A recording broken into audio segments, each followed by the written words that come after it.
Programang ito ay rated SPG. Striktong patnubay at gabay ng magulang ang kailangan. Maaaring may masiselang tema, lengguwahe, karahasan, sexual, horror o droga na hindi angkop sa mga bata.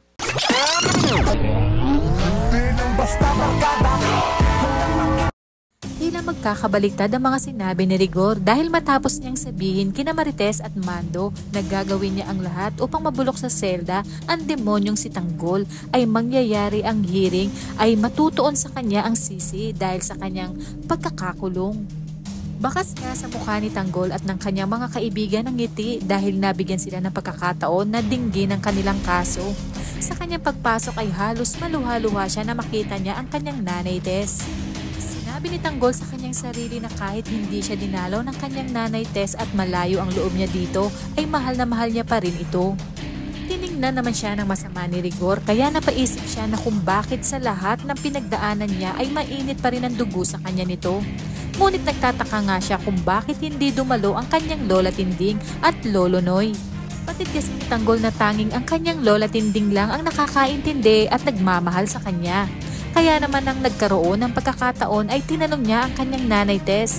At nang sasagot na si Tess ay pinigilan lang ito ni Rigor dahil magsisimula na umano ang hearing.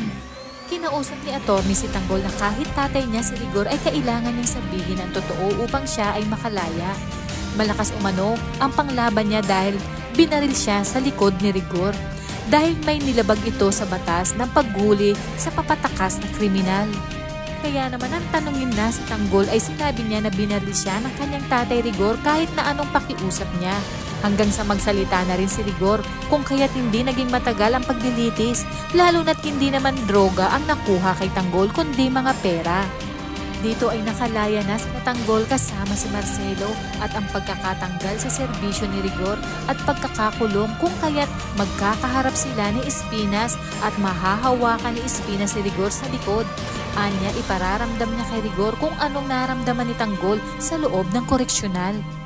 Kaya naman kapamilya, kung bago ka pa lang sa aking channel, ay mag-subscribe ka na at i-click mo na rin ang bell icon para updated ka sa pinakahuling kaganapan sa paborito mong teleserye, ang FPJ's Batang Quiapo. Hanggang sa muli, salamat!